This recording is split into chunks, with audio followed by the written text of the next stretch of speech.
Bonjour à tous, bonjour à toutes, bienvenue sur La Clé des Champs, le podcast qui donne la parole aux acteurs de l'agriculture française. Je suis Louise Lespard et j'ai hâte de vous amener avec moi dans cette aventure. Dans ce podcast, je vous permets d'en apprendre bien plus sur notre monde agricole en partant à la rencontre de personnalités remarquables qui œuvrent à faire briller nos campagnes. Je vous amène dans les coulisses de nos fermes pour découvrir le quotidien de ces acteurs de l'ombre pourtant indispensables à notre pays.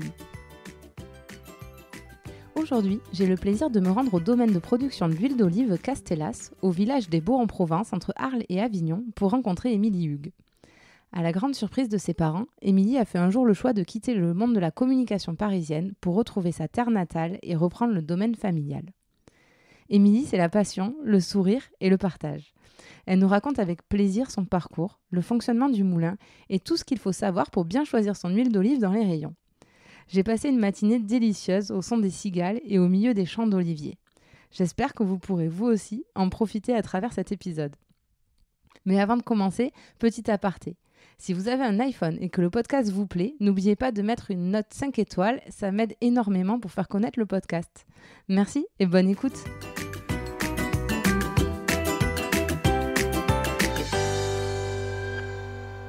Bonjour Émilie. Bonjour Louise. Merci beaucoup de m'accueillir chez toi sur le domaine Castellas, dans le village de Baux en Provence. Est-ce que tu pourrais nous dire d'abord qui tu es et ensuite où c'est qu'on se trouve actuellement ? Alors, je suis Émilie Hugues, je suis aujourd'hui oléicultrice, moulinière et même oliveronne. On le verra plus tard, je t'expliquerai un peu de quoi il s'agit. On est sur le domaine familial donc, qui a été créé par mes parents, Jean-Benoît et Catherine Hugues.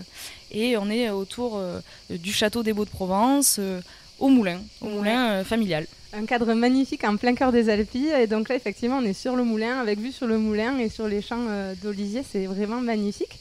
Et est-ce que tu pourrais nous expliquer, toi, je crois que tu t'es installée ici il y a 3 ans. Qu'est-ce qui a été le déclic pour toi de te dire je me lance sur l'exploitation familiale ? Alors, il y a eu plusieurs déclics. C'est assez rigolo. Mes parents, c'est une reconversion. Donc, ils ont vécu une 15aine d'années aux États-Unis. Ils ont changé de vie, ils sont venus s'installer. Ils ont vécu leur passion, l'oléiculture, et puis tout est parti de là. Nous, comme tout bon agriculteur, ils nous ont dit de faire autre chose et de partir vraiment sur ce qu'on souhaitait faire. Donc je suis partie en communication et j'ai fait du graphisme, j'ai été DA, donc directrice artistique dans du retail. Donc on créait des beaux concepts d'aménagement d'espaces commerciaux. Donc c'était génial, on pouvait parler à tout le monde à travers ce média-là. Tu as passé 6 ans à Paris dans ce cadre-là.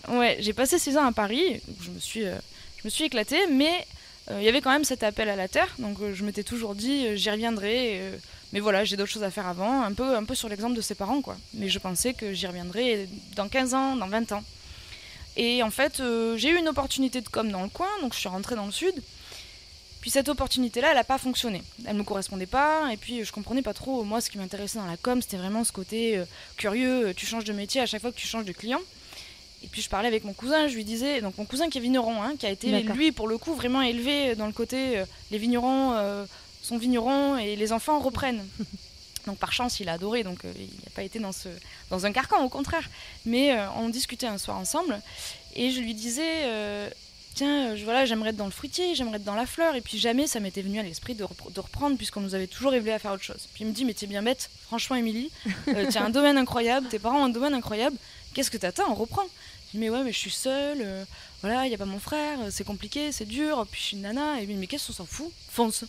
Et en fait, je me suis dit, c'est clair, en com, j'ai pas peur, pourquoi est-ce que j'aurais peur d'arriver au domaine ? Donc voilà, le déclic, c'était à la fois le besoin de rentrer, de reprendre ce milieu magique qui est le domaine, et aussi le déclic de mon cousin, mon cousin qui m'a fait me rendre compte qu'il fallait venir. Et le démarrage, ça se passe comment quand on n'y connaît rien, que finalement tu n'as pas de formation agronome ? Tu débarques, ça se passe comment ? Alors, c'est pas toujours facile. Après, l'avantage aussi ici, c'est que mes parents ont vraiment transmis beaucoup de choses. Ils n'ont pas forcément transmis à leurs enfants ce milieu agricole, mais ils l'ont transmis à d'autres personnes. Donc aujourd'hui, on a un chef de culture qui s'occupe vraiment très bien de nos terres, une personne qui est dédiée au sourcing, qui a vraiment cette vision sur quelles olives on peut récupérer, sur comment est-ce qu'on source vraiment nos produits, une personne qui est dédiée au commerce. Donc en fait, j'apprends avec eux et on avance ensemble. L'idée, c'est pas de reprendre seul, au contraire, parce qu'au départ, j'ai oublié de le préciser, mais ils m'ont dit, il est hors de question que tu rentres au domaine. C'était pas prévu, nous, non. Et en fait, moi, j'ai amené ma pierre à l'édifice. en passant par le côté com, en amenant des choses, en amenant le côté culture, au-delà du côté agriculture. On acquiert des notions en fait petit à petit et c'est à force de travail parce que déjà c'est pas facile d'arriver dans un endroit où tout le monde connaît déjà et tout le monde sait déjà de quoi il s'agit. On est petite parce que moi je dis souvent c'est pas le problème d'être une nana, c'est le problème d'être assez petite et du coup d'être crédible. Et à force de travail, voilà, on te lâche un jour dans le moulin, dans le petit moulin, et débrouille-toi. Je te montre 3 boutons et puis après tu te débrouilles. Parce que du coup, je crois que tu as ton petit moulin qui est juste à côté là et où tu développes l'activité des huiles aromatiques. Oui. Donc, c'est les huiles au piment d'Espelette qu'on vient de goûter, ou au gingembre, à la citronnelle, c'est ça? Thym romarin, citron thym, tout plein de petites recettes culinaires qui sont assez chouettes. Donc ce moulin-là, en fait, ils l'ont acheté avant que j'arrive. Personne ne le faisait tourner parce que y avait pas le temps, il y avait pas la personne clé. Et un jour, mon père me dit très bien, hop, je te mets là. Regarde, tu démarres comme ça, les olives elles doivent rentrer par là et puis l'huile elle doit arriver de ce côté-là. Donc il me lâche et puis j'ai démarré comme ça. L'idée c'est que quand tu fais tourner ce moulin, au bout d'un moment tu comprends vraiment tous les tenants, tous les aboutissants. On a vraiment ce moulin qui est dédié à ça. Donc je dis tout le temps, mon père a le grand moulin, puis moi j'ai le petit moulin qui est à ma taille, donc c'est le format 1/4 du gros moulin, qui nous permet de passer des toutes petites productions et d'avoir vraiment plus de précision sur le produit. Ça a permis de développer effectivement ces aromatiques où on travaille en broyage simultané, ce qui est assez impressionnant parce qu'on va mettre l'ail frais directement dans le broyeur avec les olives et on va tout écraser et on va avoir le vrai goût de l'ail. Donc c'est hyper agréable en fait quand on produit ça, parce que ça sent le basilic, ça sent la citronnelle, ça sent l'ail, ça sent le thym, ça sent le romarin. Donc c'est vraiment des projets qui sont hyper chouettes. Et justement, je crois que le moulin, ton père l'a construit en 2002. Ouais. Si je ne me trompe pas, qu'est-ce qui l'a poussé à construire ce moulin? Bonne question. En fait, on est sur un lieu où, sur notre gauche, il y a la maison où on a été élevés, qu'ils ont acheté et où on a vécu une vingtaine d'années. Ils se sont dit un jour, ils n'avaient pas de moulin, donc ils se sont dit on va aller demander au maire si on peut éventuellement vendre à la ferme, juste là, puisque la route elle passe à côté et que ça pourrait potentiellement être un endroit pour écouler un peu les stocks. Et le maire leur a dit mais aucun problème. Par contre, j'ai plus de moulin au bout, donc construisez un moulin. Si vous voulez vendre, il me faut un moulin au bout, donc allez-y. Et là, ils se sont regardés, ils ont dit c'est parti, on redémarre. Ils avaient décidé de passer une vie un peu tranquille. On va dire à la retraite anticipée, mais en fait aujourd'hui on est... Au final ils se retrouvent avec les particuliers du coin qui viennent faire leur huile d'olive, les pros qui sont dans le coin qui n'ont pas leur moulin, leur propre huile d'olive. C'est ça. Et combien il y a d'hectares là sur On a l'exploitation une 40aine d'hectares en Vallée des Baux, donc sur l'appellation Vallée des Baux, et une 50aine d'hectares sur l'appellation Provence. Donc on travaille sur 2 appellations différentes. Ok. Et vous êtes pour une partie de l'exploitation en agriculture biologique? Oui, tout à fait, sur une 20aine d'hectares en agriculture biologique aujourd'hui. Ouais. Et qu'on comprenne bien, vous faites vraiment une huile de qualité. Je crois que j'ai lu un article du Figaro qui disait que vous étiez un des plus grands crus français. Vous avez été primé énormément de fois au concours agricole, notamment au Salon de l'Agriculture. C'était important pour toi et tes parents de se concentrer sur cette qualité. C'est vraiment un axe stratégique que vous avez choisi. Parce qu'après, ça a un prix, cette qualité. C'est quand même un positionnement. Ouais. Waouh, déjà, si on est considéré comme un des plus grands crus, c'est génial. Non, c'est vraiment la recherche du goût. En fait, quand ils sont arrivés, mes parents, cette appellation existait. Et il fallait vraiment travailler sur ce côté qualitatif de l'appellation. Donc, ils sont beaucoup œuvrés et travaillé en collectif pour que cette appellation elle ait un cahier des charges qui confirme un goût, qui confirme effectivement une qualité, du vierge extra sur une huile, une qualité d'huile, mais aussi un goût. Le goût, ça se travaille sur les assemblages, ça se travaille sur l'extraction, ça se travaille sur toute cette qualité aussi dans les champs. Et c'est vraiment le travail de A à Z. Et ça, c'était hyper important, notamment pour ma mère. Alors, on l'a croisé tout à l'heure, c'est vraiment le nez du moulin, qui a vraiment l'œil sur aussi dans les champs, qui a vraiment... c'est une fille de vigneron, quoi. Donc, elle a apporté aussi ce côté très porté sur le goût, sur les assemblages, sur une qualité qui sort en finalité... sur une huile qui va égayer un plat, qui va amener des vraies saveurs, quoi. Et oui, parce que quand on comprenne bien, quand tu parles de variété et d'assemblage, c'est qu'il y a il y a différents pieds d'olivier qui produisent des différentes variétés d'olives. Et après, vous décidez, alors je crois qu'avec l'appellation Baux de Provence, vous êtes obligé de mettre 4 variétés différentes, mais vous choisissez quelle proportion vous mettez pour faire une huile de qualité.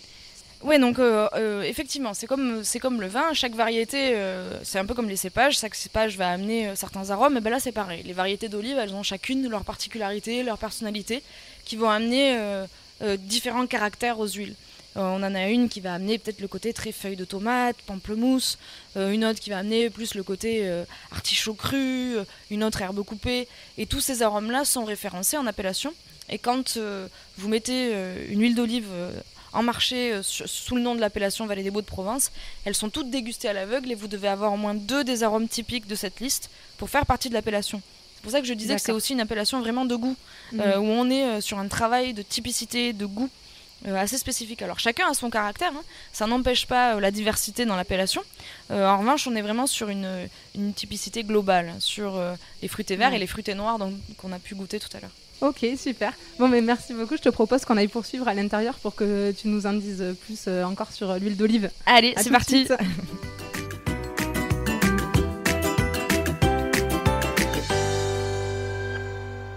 Bon, nous voilà revenus à l'intérieur. Est-ce que tu pourrais nous expliquer quelle est la saisonnalité de l'olivier et de l'huile d'olive finalement ? Oui, bien sûr. Alors, je commence... Quand j'explique ça dans mes petites balades dans les oliviers, j'explique toujours que déjà l'olivier, il était là bien avant nous, il sera là bien après nous, comme dit mon père. Et il est toujours dans cette idée de longévité, de tranquille, de tout doux, on se presse pas trop, très provençal. Donc il s'économise un max. L'olivier, on le taille au mois de février-mars, donc tout dépend de la quantité à tailler. On sélectionne vraiment. Les anciens ils disent que quand on taille l'olivier, on lui exige de produire, puisqu'il faut vraiment faire ça, non pas de manière esthétique, mais vraiment au niveau rameau, sélectionner sur quoi on veut qu'il produise. L'aérer, donc travailler sur cette sculpture, en fait, hein, on est des sculpteurs en fait, hein, dans l'oliviculture, notamment sur la vallée des Baux où vraiment ça construit le paysage. Ensuite, la fleur, elle va arriver au mois de mai. Donc on va voir arriver cette petite fleur de 5 mm de diamètre, très jolie. On aime bien que l'olivier soit claffi de fleurs parce qu'il va rester à peu près 10% de cette fleur qui vont produire de l'olive. Cet olivier va se polliniser avec le vent. Et ensuite, au mois de juin, on va commencer à voir arriver ce fruit qui va grossir et qui va avoir un noyau qui durcit autour du 16-15 juillet. Et à partir de là, on va commencer à savoir à peu près quand est-ce qu'il sera mûr. Alors ce qu'on fait, nous, dans la vallée des Baux, c'est qu'on a la chance d'avoir un tout petit moulin au syndicat qui passe 1 kg d'olives et qui nous permet de commencer à tester les maturités et les arômes au mois de septembre. Donc après septembre, on commencera à savoir quand est-ce qu'on va récolter. Et la récolte se passe en octobre-novembre. Donc c'est un fruitier qui produit une fois dans l'année, octobre, novembre, et la récolte sera à ce moment-là. 2 mois assez intensifs. Ok. Et après, quoi, vous ramassez toutes les olives à l'aide de filets, je crois ? Ouais, alors on épand ces grands filets au sol, donc sur toute la longueur d'une rangée qui peut être très très très longue, éventuellement sur 2 rangées même en largeur, 2 ou 3. Et on va venir brosser les arbres avec des peignes, comme on se brosse les cheveux. Alors à l'époque on le faisait à la main, c'était les femmes, ce que je dis tout le temps, parce que le travail physique était beaucoup plus au moulin. Aujourd'hui on voit arriver les femmes dans les moulins et essentiellement des hommes dans les champs. Donc on ne récolte pratiquement plus à la main, sauf pour la partie olive de table, où il faut que le fruit reste très beau et très rond. Ou ovale, en fait, je devrais dire, plutôt que rond. Parce que, désolée, je t'interromps, mais en fait, tu as des variétés d'oliviers qui vont faire des olives de table, donc des olives qu'on mange à l'apéro, et des olives qui vont faire de l'huile d'olive, c'est ça ? Ouais, et puis tu peux avoir un arbre aussi qui produit à la fois de l'olive de table, une variété qui est bonne en olive de table et en olive à huile. C'est le cas, en fait, sur nos variétés de la vallée des Baux. Elles ont vraiment cette ambivalence. Simplement, le mode de récolte, du coup, va vraiment définir... et puis la maturité et les arômes vont aussi définir tout ça. D'accord. Quand on peigne les arbres, en fait, on a aujourd'hui des peignes électriques. À l'époque, c'était des peignes manuelles. Et c'est des batteries de 7 kg sur le dos qui ont des dents qui bougent et qui font tomber ces olives sur les filets. Tu peux avoir certains modes de culture, où on en a certains, nous aussi, où on va venir, en fait, secouer les troncs. Donc, du coup, faire tomber ces olives sur ces filets. Donc, quand tu fais ça, tu récoltes beaucoup de feuilles aussi et beaucoup de branches qu'il va falloir trier à l'entrée du moulin. Ouais. Et combien, c'est la question des auditeurs que j'ai eue sur le compte Instagram du podcast, puisque je demande aux gens qu'est-ce qu'ils aimeraient savoir. Et on m'a demandé combien d'olives il faut pour faire une bouteille d'huile d'olive. C'est quoi les proportions ? Alors, dans la vallée des Baux, sur l'ensemble des variétés, il faut à peu près 5 à 6 kilos pour faire 1 litre. Sur nos variétés, on va dire, classiques. Donc, Salonninque, Verdal, Aglando, et notre amie la Grossane, qui est une très très belle olive qui amène de superbes arômes de feuilles de tomates, de pamplemousse, il faut 10 kilos pour faire 1 litre. Ah ouais. Donc tout dépend de la variété de chaque olive. Ouais, d'accord. Et par contre, je crois que l'huile d'olive, à la différence du vin, elle se bonifie pas avec le temps. Il faut la consommer le plus vite possible. Et ouais, malheureusement, on n'est pas sur des olives de garde où on pourrait faire des huiles de garde. On est sur des jus en fait qui vont qui effectivement peuvent se conserver puisque l'huile en soi est un conservateur, mais les arômes, eux, ils vont disparaître. Donc on consomme, c'est très important de regarder sur une étiquette la date de récolte quand elle est marquée sur une bouteille.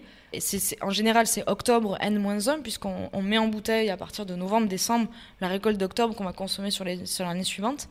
Ça permet vraiment d'être sûr que cette huile-là, elle est fraîche. Ouais. Parce que quand vous avez des surstocks, certains moulins qui vont mélanger entre l'huile de l'année et l'huile de l'année précédente. Donc on va perdre les arômes, ça va être moins intéressant. On est sur des produits qui sont moins frais en fait. Alors il y a certaines variétés qui peuvent se conserver un petit peu plus, mais c'est vrai qu'en général il vaut mieux consommer octobre N-1 quoi. On l'a dit, vous êtes en bio. Qu'est-ce qui fait la différence avec le non bio ? Est-ce que l'olivier de manière générale c'est un produit qui est traité hors bio ? Est-ce que tu peux nous donner un état des lieux là-dessus ? Ouais, alors l'exemple que je donne souvent, c'est que l'olivier, c'est un symbole de paix, donc il est très très peu attaqué, donc il a très peu besoin de se défendre. Après, nous, en tant qu'oliviculteurs, on est obligé de le défendre parce que sinon il ne produit pas et il se met en réserve. Donc on va travailler autour de ça. La plus grande menace, on va dire que c'est cette mouche, la mouche de l'olive, qui aujourd'hui n'est plus quelque chose sur laquelle on se défend en attaquant. On se défend vraiment. On utilise le kaolin. Le kaolin, c'est une argile naturelle qui permet de venir peindre les olives en blanc. Et donc, on ne sait pas vraiment si c'est qu'elle ne voit pas l'olive ou si c'est qu'elle n'aime pas le kaolin. Mais en tout cas, la mouche ne pique plus l'olive. Donc ça, c'est quelque chose qu'on peut utiliser en bio, qui est autorisé en bio, dans une certaine quantité. Mais nous, au moulin, on utilise aussi le kaolin sur les champs conventionnels. Après, on est moins limité en quantité sur le conventionnel, effectivement. Oui, d'accord. Et ça vous demande plus de main-d'œuvre de faire du bio ou c'est équivalent ? Combien il y a de salariés dans le moulin ? Alors, aujourd'hui, au moulin, entre la culture, la production, le commerce, parce que être agriculteur aujourd'hui, c'est avoir vraiment toutes ces facettes-là, on est 17. D'accord. C'est une vraie petite entreprise. Ouais, c'est une vraie petite entreprise. Ce qui est assez rigolo, c'est qu'on a un quart d'hommes et le reste, c'est que des femmes. Ah. Donc, pour un milieu agricole, c'est assez chouette. C'est courant ou c'est propre au domaine, ça ? Non, c'est propre au domaine, ouais. D'accord. C'est un domaine qui, je dis toujours, qui était familial avant que j'arrive. Donc, c'est des gens qui sont là depuis 10-15 ans, qui étaient là, qui m'ont connue toute petite au départ. Il y avait d'ailleurs ma nounou, quand j'étais petite, qui travaille ici, oui, bien sûr. Ça fait plus de 10 ans. Donc, ouais, on est sur une structure agricole qui a quand même pas mal de salariés pour la taille que l'on a aujourd'hui. On est surtout sur un type de moulin qui aujourd'hui pèse dans le game, on va dire, à la jeune, quoi. Ouais. Parce qu'on est sur des 1200 tonnes à l'année. Et il faut du personnel pour tout ça, ouais. Ouais, bien sûr. Donc dans les champs, on a quand même aujourd'hui pas mal de monde qui nous permet justement de produire en bio, de produire en conventionnel, d'arriver à réguler. Après, ce qui est compliqué dans les champs, c'est surtout de l'anticipation. Donc on est sur... on a un chef de culture qui, lui, permet d'être vraiment sur le terrain, d'arriver à anticiper les choses. Et puis tout ce qu'on fait aujourd'hui, on le travaille pour dans 15 ans. Ouais. Donc même la partie bio, même la partie restructuration, même la partie... Et on se rend compte aussi qu'on subit le contre-coup aussi d'une culture qui a une vingtaine d'années aussi. Alors aujourd'hui, on se dit... il faut être créatif parce qu'il faut aller chercher un petit peu plus loin, il faut les puiser dans nos ressources. Et en même temps, tout ce qu'on fait, on verra le résultat dans 15 ans. Je crois qu'en plus, vous êtes un peu confronté au changement climatique. Et j'imagine que vous devez faire des choix maintenant et vous verrez les résultats en fait, dans des années après. C'est compliqué à gérer, ça ? Ouais, en fait, on est confronté à la fois au changement climatique. On est aussi confronté... Alors, on n'est pas forcément toujours d'accord, même entre mon père et moi. Mais on est aussi confronté à de la monoculture. Qui quelque part a peut-être un peu appauvri nos sols, où on est obligé de travailler en faisant le travail d'un ver de terre, en faisant le travail de lui amener de la nourriture. Voilà. Tout à l'heure, je disais que l'olivier, on fait un peu de gérontologie, mais peut-être qu'on lui a appauvri aussi ses sols et qu'il y a d'autres choses à chercher, d'autres choses à retrouver. Et je pense que c'est en se réunissant et en jouant le collectif que mes parents ont toujours joué sous le côté appellation, sous le côté recherche, voilà, moi de prendre le relais sur d'autres cultures. On peut avoir... on parle souvent avec mon cousin dans le vin, qui lui travaille la vigne. Pareil, on se pose la question de ces monocultures, en fait. Est-ce qu'on ne reviendrait pas à de la polyculture ? C'est que des suppositions encore aujourd'hui, mais beaucoup de gens ont testé. C'est un agriculteur aujourd'hui, c'est quelqu'un de créatif aussi et qui est toujours dans la recherche. Voilà. Oui, bien sûr. Et toi, quand tu fais tes propositions, t'es écouté par tes parents? Comment ça se passe? C'est compliqué d'être écouté quand tu n'as aucune formation en agro et que tu peux juste dire c'est l'intuition. C'est l'intuition. Après, c'est de l'intuition, c'est ce qu'on voit aussi, hein, ça reste empirique. Hein. Mais on se rend compte que quand on regarde la vallée des Baux dans sa globalité aujourd'hui, on est confronté à certaines choses. Donc on parlait du climat, cette année il n'y a pas eu de fleurs, voilà, c'est très particulier. Et il faut étudier pourquoi, il faut comprendre pourquoi, et il faut se remettre en question. Voilà, c'est l'olivier, il était là avant, hein, il est là pour longtemps, comme on disait tout à l'heure, et du coup s'il fait pas, s'il produit pas, c'est peut-être que nous, c'est à nous de voir qu'est-ce que nous on fait mal en fait, parce que lui, il n'avait pas besoin de nous, quoi. Ouais. L'agriculteur, il façonne le paysage, mais pour sa production à lui, sinon l'olivier, il serait pas du tout sous la même forme. Ouais. Justement, la France, elle consomme beaucoup d'huile d'olive, mais je voyais qu'elle en produisait très peu. Je crois que, je vais reprendre mes notes, mais on produit 4% on produit 4% de ce qu'on consomme. C'est-à-dire qu'on consomme 115 millions de litres par an et on n'en produit que 5 millions, je crois. J'ai lu. Et comment ça se fait qu'il n'y a pas plus... Parce que ça veut dire qu'il y a quand même un vrai marché, on importe énormément. Comment ça se fait qu'il n'y a pas plus d'oliverons? Mais parce qu'en fait, il y a peu d'endroits où on cultive, puisqu'on n'est que sur le bassin sud. On n'est que tout en bas de la carte. L'olivier, il met une dizaine d'années à faire sa production d'adulte. Donc, c'est pas des métiers qui font vraiment envie, puisqu'on ne gagne pas de l'argent tout de suite. Ouais. Donc, construire un moulin, c'est extrêmement cher. Et depuis toujours, eux, ils ont le savoir, en fait, en Italie, en Espagne. Aujourd'hui, on travaille sur des moulins qui sont italiens. Je dis toujours, quand tu rentres dans un moulin, dans le nôtre, il est tout bleu. C'est comme une Ferrari, chaque marque a sa couleur. Pirelli, c'est bleu. Voilà, donc on est sur des techniques qui sont italiennes, puisque historiquement, en fait, c'est eux qui ont toujours travaillé l'olive. Ils ont des étendues incroyables, des arbres qui n'ont pas gelé, eux, en 56. Donc, ils n'ont pas eu ce stop dans la production. Comme en 56, il y a eu ce gros gel dans le sud. On a été obligé, en fait, de couper toute la partie extérieure et de laisser repartir les racines. Donc, pendant 10 ans, en fait, il n'y avait pas de production. Voilà, donc on est sur un arbre où il faut vraiment avoir envie pour le cultiver, quoi. Ouais. Et nos gros concurrents, d'ailleurs, c'est même pas des concurrents, parce que j'ai l'impression qu'on est tout petit, mais finalement, les plus gros producteurs, c'est Tunisie, Espagne, Italie, c'est ça? Ouais, c'est ça. En fait, ils sont pas sur le même type de variété, ils sont pas sur le même type de production, puisqu'il y a souvent de l'intensif, en fait, dans ces endroits-là, qui produisent vraiment, vraiment beaucoup, puis il y a des variétés qui ont beaucoup plus de rendement, chose que nous, on travaille... on est tout petit, comme tu dis. Aujourd'hui, notre moulin, par exemple, on passe 45 tonnes jour au moulin. On est sur moyenne de 1200 tonnes sur une saison. C'est énorme pour la France. Mais alors, c'est tout rikiki par rapport à l'Italie ou à l'Espagne qui travaillent des citernes d'huile. Donc, quand tu vois nos cuves à côté, on est effectivement sur deux types de production qui sont très différents. Après, du coup, l'extraction, elle, est très différente aussi. Alors, c'est vraiment pas le cas de toute l'Italie ou toute l'Espagne, mais quand tu me donnais l'exemple d'un gros dans la grande distribution, dont je ne citerai pas le nom, tu peux avoir des extractions qui sont en fait des extractions où on chauffe, les malaxeurs dont on parlait tout à l'heure, donc, qui vont extraire plus d'huile, mais moins de goût. En fait, dès que tu chauffes, tu perds des arômes. Nous, on extrait à froid. Voilà, on est sur des productions qui sont différentes. On est vraiment sur cette recherche de goût et non pas de litrage. Ouais. Même si on aimerait bien avoir les deux.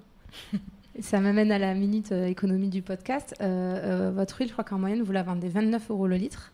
Quand en supermarché, on la trouve en moyenne à 5,60 € le litre. Je regardais pour les marques les plus connues que tout le monde reconnaîtra, je pense. Donc là, on voit qu'on est vraiment sur un produit d'exception et de qualité. Mais ça pose quand même la question de l'huile d'olive qu'on trouve en supermarché, non? Est-ce qu'on peut avoir de la chance de trouver une bonne huile d'olive en supermarché? Bien sûr, bien sûr. En fait, ce que nous on dit, c'est que la vallée des Baux, c'est un goût, c'est une typicité, c'est une qualité. Donc tu as la qualité de l'huile et la qualité du goût. Ce qui va se passer, c'est qu'en supermarché, tu vas avoir des huiles qui sont de bonne qualité.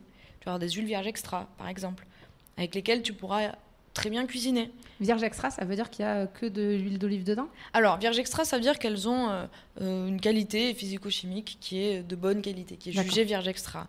Quand on extrait l'huile, on le fait de la bonne manière. Par contre, ça ne te donne aucune confirmation sur le goût. Donc, tu peux avoir une huile vierge extra, qui veut dire qu'elle a été produite d'une façon correcte, mais qui ne peut pas te donner une garantie de goût. Donc nous, ce qu'on conseille souvent, c'est éventuellement de cuisiner avec une bonne huile d'olive, puisque c'est une matière végétale, une matière grasse végétale qui est bonne en fait pour cuisiner, mais qui va pas t'amener des super goûts forcément quand tu es en supermarché. Enfin, pas forcément, parce que tu peux avoir aussi des huiles de bonne qualité. Et finir avec une huile de super goût qui va vraiment égayer ton plat, qui va amener de la complexité, qui va vraiment égayer. C'est deux utilités différentes. C'est deux utilités différentes. L'appellation Vallée des Baux, c'est beaucoup de contraintes sur un cahier des charges, sur un mode de culture, sur un mode d'assemblage, sur une typicité, sur tous ces caractères-là qui sont proches de ceux du vin. Tu peux avoir le vin de supermarché et le vin de Châteauneuf-du-Pape, qui a pas mal inspiré notre appellation. Et du coup, comment tu conseillerais nos auditeurs pour choisir leur huile d'olive en supermarché? C'est quoi les mentions qu'il faut absolument retrouver sur la bouteille? Alors, tu fais bien de me le dire. C'est là où je voulais revenir quand on a commencé à parler supermarché. Une huile d'olive, il faut regarder déjà... Bon, quand on prend un fruité vert, qui est une huile d'olive fraîche, qui, contrairement au fruité noir dont on parlait tout à l'heure, où on dégrade volontairement les olives pour arriver sur un goût de tapenade d'olive noire, un peu comme on fait dans le fromage, il faut que tu regardes déjà... Si tu cherches un fruité vert ou un fruité noir. En général, en grande surface, tu n'as pas de fruité noir, parce que c'est assez typique de la Provence ou de la Vallée des Baux. Ensuite, il faut regarder l'origine. Tu choisis ton origine. Tu veux une huile d'Italie, de Grèce ou d'Espagne. Tu choisis, il faut qu'il y ait écrit cette mention Grèce, Italie ou Espagne. Si tu vois UE, déjà, c'est un mélange de plein de choses différentes. Et là, déjà, ça, tu peux y aller. Ensuite, tu regardes si c'est une huile vierge extra. Quand tu cherches un fruité vert. Si tu cherches un fruité noir, pour le coup, tu ne pourras trouver que des huiles vierges. Et après, tu cherches la date de récolte. Alors, en grande surface, souvent, c'est pas forcément écrit, puisque c'est des huiles plus pour la cuisson. Mais si tu cherches une huile pour le goût, retourne la bouteille. Si tu as écrit la date de récolte, qui est en fait le millésime en huile d'olive, tu peux te dire, là, déjà, ils travaillent avec de l'olive fraîche. Voilà. D'accord. C'est ce que je conseille souvent. Après, c'est un peu compliqué de juger une huile sur une étagère. C'est le même problème que dans le vin. Ouais, exactement. En fait, l'avantage de venir chez le producteur, c'est que tu peux goûter sur place et tu trouves celle qui te correspond. Ouais. Par contre, pour mettre dans ta poêle, pas besoin d'avoir une huile de super super bon goût, puisque les arômes vont se dégrader en chauffant. D'accord. Et toi, tes huiles, vous les vendez où? On peut les trouver en grande surface ou vous faites que de la vente directe? Alors nous, on fait essentiellement de la vente directe au moulin, au pied de notre beau château des Baux de Provence. C'est bien, vous avez de la chance. Ouais, on a vraiment de chance. Moi, c'est fabuleux. C'est de la qualité, hein, mais il y a du travail. Non, mais c'est de la chance d'être situé là, et c'est de la qualité par rapport au terroir et au travail qu'on fournit. Effectivement, il y a quand même les deux. Mais non, la chance d'avoir ce château. Donc on est vendu essentiellement au magasin, en boutique au moulin. On a une boutique en ligne qui fonctionne assez bien, où justement, je disais toujours, quand tu es agriculteur, il faut aussi... être capable de réparer l'ordi et de faire une boutique en ligne. Donc on a une boutique en ligne sur laquelle on trouve toute notre gamme, et on est vendu en épicerie fine essentiellement. D'accord. Et on travaille beaucoup avec les restaurateurs aussi. D'accord, ok. Voilà. Et pour finir sur cette partie économie, un olivron aujourd'hui, ça gagne bien sa vie. Comment se porte l'économie de l'huile d'olive? Ouais. C'est un peu compliqué comme réponse, parce qu'elle peut être... Elle peut être vue à l'échelle de l'oléiculteur lui-même, de l'olivron, ou de la structure qui triture. Donc aujourd'hui, pour faire des marges, malheureusement, comme tu bonifies pas quelque chose sur des huiles de garde, comme le vin, tu as très peu de valeur, en fait. Ça te coûte très cher en fabrication.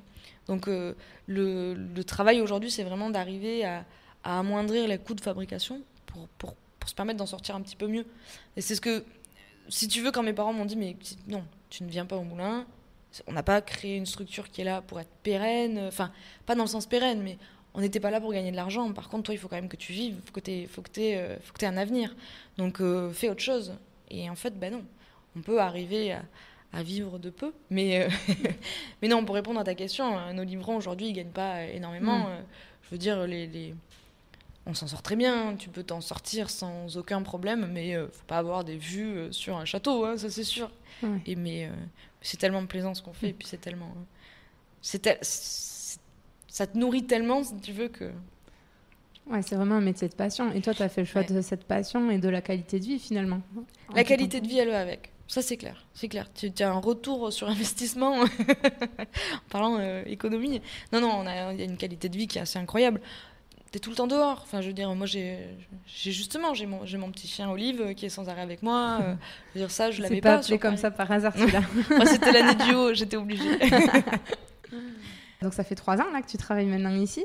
Tu te vois là pour longtemps? Tu te vois reprendre le travail de tes parents? Comment tu vois la suite? Bah bien sûr, non là ça a été un vrai choix. Je pense que quand tu deviens agriculteur, c'est un vrai choix. C'est plus je reprends le domaine de mes parents ou non, c'est je choisis de venir parce que c'est vraiment des choix de vie. Je me vois reprendre, mais en fait aujourd'hui reprendre au Moulin Castellas, ça veut pas dire reprendre seul, ça veut dire reprendre avec tout le monde. Et en fait on n'est pas, je suis pas la seule fille, si tu veux. C'est tous les enfants de mes parents, quoi. Donc on reprend tous ensemble.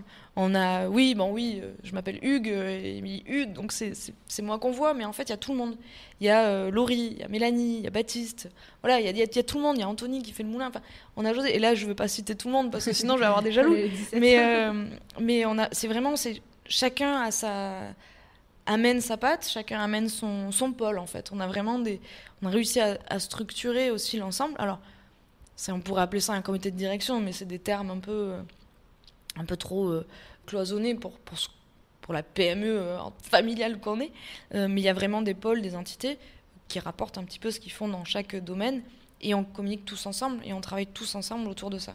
Donc c'est vraiment un travail collectif au sein du moulin pour pérenniser, quoi.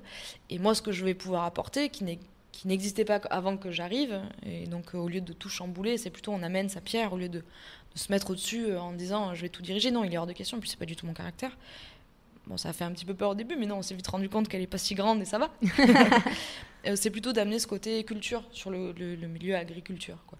Le côté balade, le côté tourisme, le côté image, en fait, le côté mythologie, etc., qu'on peut avoir sur les valeurs. En fait, c'est montrer ce qu'est l'olivier et ce qui nous passionne dans l'olivier à tout le monde, en fait. Ouais. Parce que notamment, quand tu dis culture, c'est que, par exemple, là, tu as organisé les visites. Maintenant, tu as mis en place qui sont 2 fois par semaine où tu balades les gens dans les champs. On a eu la chance de la faire juste avant.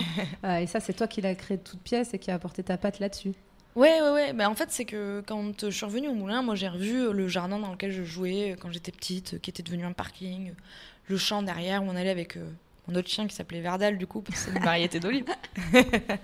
Et je me disais, mince, c'est trop dommage. Enfin, tous ces lieux, c'est plus des lieux de vie. Là où avant, moi, quand j'étais petite, c'était des lieux de vie. Avec mon frère, on était là, on était au milieu des baux, on était dans la pampa magique avec nos cigales. Et l'idée, c'était de se dire, aujourd'hui, tu as de plus en plus de gens qui vivent à travers toi le besoin de reprendre possession de sa vie, de reprendre possession de son univers. Un peu comme quand toi, tu es sur Paris et que tu te dis, non, mais là, il faut que je redescende, il faut que je reprenne possession de ma vie, en fait. Et du coup, l'idée, c'était de se dire, moi, j'ai eu la chance et j'ai fait le choix, donc c'est 2 choses, hein, c'est une chance et vraiment un choix, de redescendre et de vivre de cette passion. Et pourquoi pas le partager avec les autres? Et du coup, de mettre un peu mon côté com et de se dire, dans ces balades du mardi, du jeudi à 10h30, on va pouvoir aller comprendre pourquoi l'olivier, il est porteur de valeur.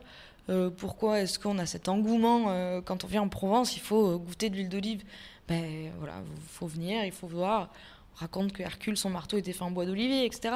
Et plein de petites anecdotes qui font qu'on va expliquer pourquoi c'est le symbole de paix, etc. Et ton frère, ça l'a pas intéressé de venir vous rejoindre sur l'exploitation? Mon frère, c'est génial parce qu'on discute beaucoup avec mon frère. Et il est parti sur la lignée ingénieur, donc premier métier de mon père au départ. Et il a un superbe avenir dans l'ingénierie. Vraiment, c'est un beau génie. Peut-être qu'un jour, mais il est obligé de rien, peut-être qu'un jour il reviendra et ce sera avec grand plaisir. Mais pour l'instant, il met aussi sa pierre à l'édifice en mettant de la puce à l'oreille sur certaines choses. Je veux dire, si un jour on a besoin d'une idée sur une machine, il va nous aiguiller ou de prendre la température sur Paris. Voilà, j'appelle mon frère. C'est un échange, en fait. Il est là sans être là. Ouais. Voilà. Et il n'est pas du tout obligé aujourd'hui de revenir tout de suite, quoi. Mais ce serait bien qu'il revienne. Et j'aimerais bien l'obliger. Et tes parents, j'ai compris qu'au début, ils ne voulaient pas que tu t'installes. Non. Maintenant, tu les sens fiers parce que, mine de rien, surtout dans l'olivier, où, encore une fois, comme tu l'as dit, il faut 10 ans pour attendre que le premier arbre il pousse. Quand même, la passation, c'est quelque chose qui, je pense, est essentiel dans cette filière-là. Ils sont fiers que tu sois là? Aujourd'hui, ils sont contents. Aujourd'hui, on vit le bonheur de pouvoir... Enfin, en tout cas, moi, personnellement, je vis le bonheur de pouvoir... Je sais pas, faire rire ma mère tous les jours. C'est pas tout le monde qui a la chance de s'entendre aussi bien avec ses parents. Alors c'était compliqué parce qu'on s'est toujours très très bien entendu. Et arrivé au moulin, la première année, c'était terrible. C'était l'exemple typique des enfants qui arrivent dans le milieu agricole chez les parents, et c'est terrible, c'est pas... Puis alors on se permet de dire des choses quand on a un lien de sang qui sont dures, d'autant plus que vous n'êtes pas seul en fait, il y a une structure autour. Et donc mes parents sont toujours mis en défense autour de ce qui existait déjà. Ils ont eu bien raison et je les comprends, sauf que des fois il y a des mauvaises interprétations, et d'un côté et de l'autre, qui font qu'au départ c'est compliqué. Une fois que tu as appris à t'apprivoiser, eh ben, ça commence à rouler. Et là, on est sur la partie un peu bonheur de vivre dans ce paysage-là avec ses parents et de pouvoir avancer ensemble. Après, les pauvres, j'aurais rajouté une dizaine d'années là où ils avaient peut-être prévu de lever le pied, quoi. Donc c'est vrai qu'on en est conscient. Et au plus tu culpabilises, au moins tu avances vite. Donc du coup, au contraire, il faut faire le plan, choix. C'était quoi après? C'était de revendre le domaine Ça, c'était leur plan, on n'en parlait pas, on n'était pas très communicants sur cet angle-là. C'est pour ça qu'ils sont tombés un peu de leur chaise quand je leur ai dit je veux venir. C'est pour ça qu'ils m'ont dit non tout de suite. Parce qu'ils avaient certainement leur plan à eux que moi je ne connaissais pas. Et voilà, ça a changé. Aujourd'hui, c'est encore différent. On réfléchit encore à autre chose, on réfléchit à avancer. Alors en plus, ce qui est particulier quand tu réfléchis à pérenniser un domaine agricole, c'est que ta production, tu peux pas l'augmenter. En fait, aujourd'hui, les oliviers sont plantés. Bon, bah, ils produisent. Mais tu peux pas augmenter comme ça. Tu peux pas augmenter à la verticale. Donc, si tu veux pérenniser, il faut réfléchir à l'horizontale. Et en fait, au plus on communique ensemble, au plus on se rend compte que moi, j'ai peut-être plus cette vision horizontale de quelque chose de créatif, quoi. D'un lieu de vie, d'un lieu d'accueil, de partage, de tout ce collectif qu'ils ont joué dans le milieu oléicole, peut-être qu'il peut se transmettre ailleurs. Et puis, les chiens font pas des chats. En fait, ils se sont rendus compte que... finalement, je connaissais peut-être beaucoup de choses et puis j'étais peut-être tombée dedans quand j'étais petite. Bon, mais super. Et pour... comment tu vois l'avenir de la filière d'huile d'olive en France aujourd'hui? On a dit, il n'y a pas beaucoup d'oliverons, les changements climatiques. Comment tu vois la suite au global? En fait, la suite, elle dépend de nous. Elle dépend vraiment de nous. Elle dépend si on continue à faire du travail de qualité. Là où, par exemple, France Olive fait du très beau travail aussi. Donc, c'est une structure qui permet aussi aux oliverons de se rassembler, de communiquer, de continuer à travailler sur la partie technique, sur la partie agro, sur la partie goût, sur la partie com. Parce qu'il y a beaucoup de travail aussi qui est fait sur la partie communication. Donc, en fait, tout dépend de nous si on continue à travailler cet arbre, ce fruit, ce jus de fruit, de la bonne façon, de la façon collective, de la façon qualitative et créative. Voilà. Je pense que si on continue à être créatif, on va arriver à relancer un petit peu, par exemple dans la vallée des Baux, cette production qui commence un peu à s'assouplir, où l'arbre se met un petit peu plus en repos. Si on continue à être créatif, on va peut-être sortir d'autres idées de production, d'autres... Je pense qu'il y a des choses que j'ai pas forcément envie de dire tout de suite là au micro, mais non, il faut continuer et ça dépend vraiment de nous. Ça dépend des générations qui sont déjà là, ça dépend de celles qui arrivent, ça dépend de ce qu'on laisse en fait. Et quand on a l'idée de toujours laisser une trace, ce que mes parents ont pu faire avec nous sans s'en rendre compte, laisser une trace, mais d'avancer aussi, c'est hyper important. Il y a une vision à avoir et sur le long terme. Enfin, quand tu te lances en oléiculture, tu réfléchis à 10-15 ans, quoi. Tu te lances pas comme ça. Ok, et je vais passer aux questions de fin que je pose systématiquement. La première, c'est qu'est-ce qui te rend vraiment fière à toi d'être oliveronne aujourd'hui? Alors, ce qui me rend fière, en fait, il y a plein de choses, mais je pense que c'est ce qu'on te dit souvent quand on répond à cette question. Non, c'est de pouvoir me lever le matin, de voir que quand je descends le col des Baux et que je vois la vallée en dessous, tu te dis, en fait, c'est toi qui dessines ça. Quand tu sculptes ces oliviers, quand tu sculptes ce paysage, je continue à dessiner en fait. Enfin, j'étais graphiste, mais je continue à l'être. Tu travailles un paysage et puis tu crées du goût. C'est quand même génial. Tu extrais du goût, tu travailles du goût, tu fais goûter à des gens. T'as les yeux qui, tu vois, quand tu fais goûter de l'huile, les gens qui s'émerveillent parce que tu fais découvrir des choses. Même si aujourd'hui on a des gens qui dégustent vraiment très très très très bien par rapport à il y a une quinzaine d'années. On a des gens qui sont vraiment alertes et c'est génial d'ailleurs. Et non, vraiment c'est de dessiner et de créer du goût, quoi. C'est sûr un métier magique. L'olivier, c'est un arbre magique. Ma deuxième question, c'est est-ce que tu pourrais nous donner un truc qui nous permettrait d'étaler notre science la prochaine fois qu'il y a des olives à table à picorer? Alors déjà, quand tu t'assieds à table et qu'il y a des olives à picorer, tu regardes si elles ont un noyau. Si elles n'ont pas de noyau et qu'elles ont un petit trait, carré, comme si elles avaient été dénoyautées dans une industrie, bah, tu les regardes et puis si elles sont noires, tu dis, mais tiens, en fait, c'est des olives vertes, elles ont été teintées. Ah oui.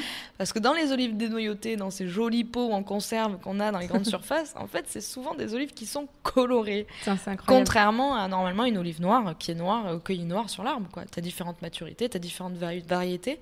Une olive de mar vert, elle ira évidemment jusqu'au noir au bout d'un moment. Mais une olive verte, c'est une olive à maturité verte. Et puis, tu as des olives noires qui sont à maturité noire, quoi. Mais donc, ouais, prochaine fois que tu vois des olives sur table qui n'ont pas de noyau, ou elles sont bien rondes, puis alors, elles ont un peu une sensation caoutchouc. Et si elles sont noires, tu pourras dire, bah tiens, l'olive verte à côté, c'est la même en fait. Ah ouais, c'est incroyable ce qu'on nous fait avaler. Et pour finir, est-ce que tu pourrais nous dire où c'est qu'on peut te contacter ou où c'est qu'on peut acheter ton huile d'olive ? Alors, vous pouvez venir nous rendre visite au Beau de Provence, dans notre petite boutique, et justement faire une balade dans les oliviers avec moi. On est sur Internet, facile à trouver. Tapez Moulin Castellas, vous allez nous trouver tout de suite. On a une boutique en ligne qui est accessible depuis notre site internet www.castellas.com. Et puis vous pouvez nous joindre par email sur info@castellas.com. Donc Castellas, ça prend un seul L pour ceux qui ne le savent pas. Et puis vous pouvez nous appeler, toutes les informations sont sur le site. Vous pouvez nous trouver surtout au moulin, et parce qu'on y est souvent. Super. Bon, ben merci beaucoup, Émilie. C'était vraiment très bien. On s'est régalé. Et puis, bonne fin de journée. Salut Louise, c'est moi qui me suis régalée avec toi.